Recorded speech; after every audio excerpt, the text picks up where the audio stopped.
Hi అండి.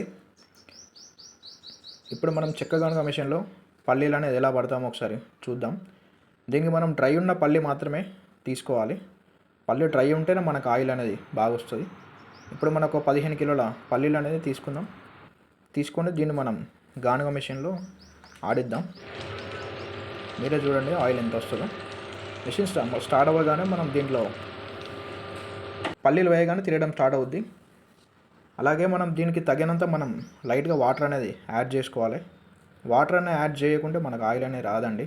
మొత్తం తిరుగుతూ పౌడర్లో అవుద్ది తప్ప మనకు ఆయిల్ అనేది స్టార్ట్ కాదు. ఇలా స్టార్ట్ అయ్యాక మనం ఒక స్పూన్ లాంటివి తీసుకొని ఇలా కొంచెం కలుపుతూ ఉండాలి. ఇలా కలపడం వల్ల మనకు కింద రోల్ ఉంటుంది, పైన చెక్క ఉంటుంది. ఈ రెండింటి మధ్యలో పల్లీలు అనేది వెళ్ళి మనకు ఆయిల్ అనేది రావడం జరుగుతుంది. ఈ రెండిట్లో మనకు ప్రెస్ అవ్వడం వల్ల మనకు ఆయిల్ అనేది కిందికి వెళ్ళి స్టార్ట్ అవుతుంది. ఒకసారి మీరే చూడండి. ఇప్పుడే మెల్లిగా ఆయిల్ అనేది స్టార్ట్ అవ్వడం జరిగింది. ఫస్ట్ ఇలా కొంచెం హార్డ్గా వస్తుంది, హార్డ్ స్పటికల్స్తో వస్తుంది.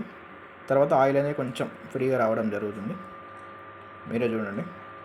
మనకు డ్రై ఉన్న పల్లి మాత్రం వస్తుందని, ఎంత డ్రై ఉంటే పల్లి మనకు అంత మంచిగా వస్తుంది.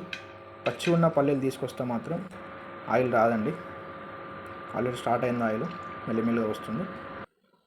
ఇలా కలుపుతూ ఉండాలి. మనం ఎంత కలపడం వల్ల ఎంత కలిపితే మనకు ఆయిల్ కింద నుంచి అంత స్పీడ్గా అనేది రావడం జరుగుతుంది. ఆ రెండింటి మధ్యలో ప్రెస్ అయ్యి మనకు ఆయిల్ అనేది స్టార్ట్ అవుద్ది. పల్లి ఆల్మోస్ట్ మనకు కలిసిపోయింది. దాంట్లో మనకు మెషిన్ కూడా అండి చాలా అంటే చాలా స్లోగా తిరుగుతుంది. ఆర్పిఎం కూడా చాలా తక్కువ ఉంటుంది. మనకు పాతకాలంలో ఎద్దు గంగతో తిప్పేవారు కదా. ఇప్పుడు మనకు కొంచెం అడ్వాన్స్ టెక్నాలజీతో ఈ మిషన్స్ అనేది రావడం జరిగింది.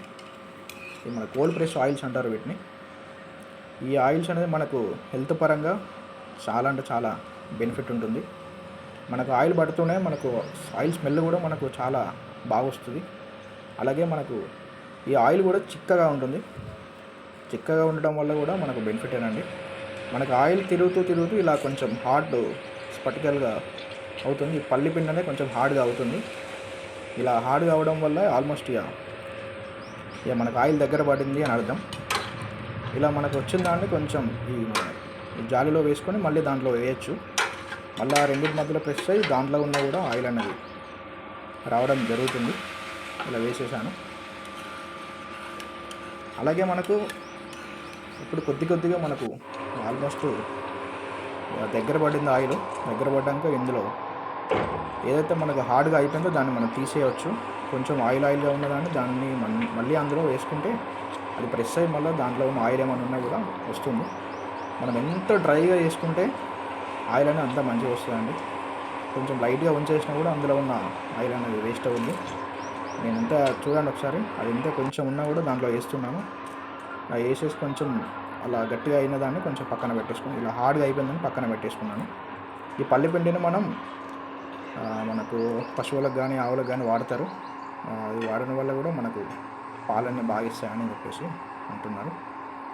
ఇలా గట్టిగా అయిపోతుందండి. ఇలా గట్టిగా అయిపోయిన దాన్ని మనం ఏదన్నా ఒక ఐరన్ రాడ్తో ఇలా మనం తీయాలి. ఎందుకంటే రోల్కి మధ్యలో ఇట్లా గట్టిగా అయిపోతుంది. అయిపోయాక ఇలా మనకు చూడండి కేక్లా వస్తుంది. అలా అయిపోయిన దాన్ని మనం పక్కన పెట్టేసుకోవాలి. మొత్తం పట్టడం అయిపోయినాక ఇలా డ్రైగా గట్టిగా అవుతుంది. గట్టిగా అయిపోయినాక మాత్రమే మనం దీన్ని బయటికి తీసుకోవాలి.